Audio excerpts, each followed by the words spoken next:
Good evening. Thanks for joining me for the Monday Wash Up Live. And fair to say, many of us still have our hearts racing in the aftermath of what really was a remarkable Sunday at the MCG. Shortly, we'll be joined by last gasp hero Mitch McGovern. But first to the news from the weekend. Unsurprisingly, Gov has been nominated for Mark of the Year, thanks to this mammoth effort that I'm sure we've all watched countless times since the final siren yesterday. Head to afl.com.au to vote for Gov's buzzer-beating fly. To injury news now, and we saw Alex Keith come from the ground with a wrist complaint yesterday, but he managed to play out the game, whereas in the SANFL, Kyle Hartigan will be assessed after coming from the ground in the first term with a hamstring complaint. Stay tuned to afc.com.au in the coming days for more information as it develops. To the result now, and earlier we spoke to Gov, who took us inside the final 2 minutes of the game. It was pretty hectic. Obviously it was goal for goal towards the end there. And obviously as players we sort of know roughly how much time's left of the game, so we were pretty, I guess, edgy coming that late in the quarter. And we also got an insight into what emotions were running through his mind as he charged at the pack and then lined up for goal. It was probably a bit of excitement in a way. It was a perfect kick from Jake, so in a way I was sort of licking my lips hoping to get my hands on it, and lucky enough it sort of stuck. It's a bit of a strange feeling when the siren goes and you know you got to kick for a draw. Obviously you would always love to kick for the win, but yeah, like you said, you just try to get that out of your head, go through your routine, do what you do best. So, and lucky enough I was kicking pretty straight before that. Well, veteran Richard Douglas was the first on the scene after Gov kicked straight, and we found out what he said. It was a pretty weird one. Like I said, you kick for a draw. Do you celebrate? Do you drop your head? I don't know.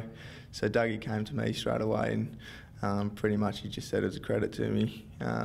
Like, great clutch goal, and he's just so super excited for me. Well, at various stages in the last term, the time remaining was shown around the ground, so we asked how aware the players were in the lead up to the siren.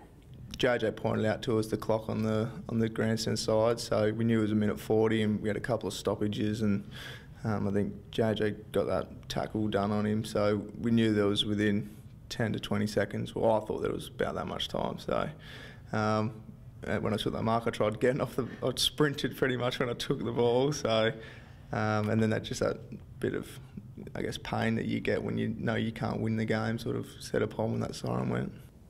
Well, the finish was certainly thrilling, but just what went wrong in the first half to see us in the position we found ourselves in? Yeah, we just didn't rock up with the right mindset, I don't think, and the attitude that we sort of at the contest really let ourselves down.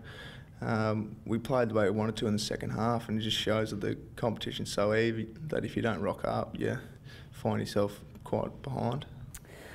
Well, staring down a 38-point deficit at half-time, we asked what was the feeling in the rooms as we planned a comeback.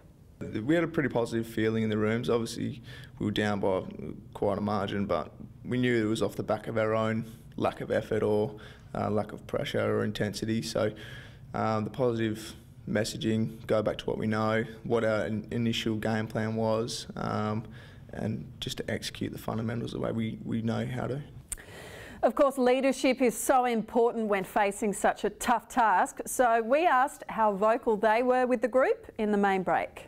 Very vocal, very positive. The whole time the group's got a great belief with our ability to play our best footy, so that belief was there, and the leaders especially stood up when they needed to.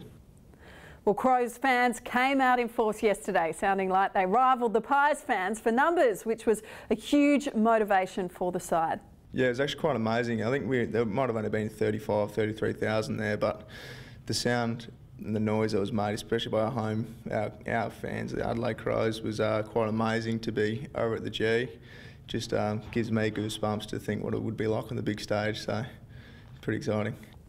Of course, it's showdown week now, and both sides are fighting for a top 4 spot. The city will be buzzing all week, so how much are the boys looking forward to it? Yeah, no, it's going to be a great game. We've had a couple of good games the last few weeks, especially against Geelong, the top 2. Now to get a top 4 clash at home in a showdown is quite special and unique, so it's another good experience for us. Thanks very much for that, Gov, and enjoy the lead up to a huge showdown this coming Sunday. Well, the Sandford Crows headed to Bordertown on Sunday for a big clash with Glenelg, and despite plenty of fight and determination, they were eventually down by 17 points. Harrison Wigg was again solid with 34 disposals and 10 inside 50s, while Jordan Gallucci and Tom Duday also attacked the ball hard all day. Troy Menzel finished the day with 3 majors.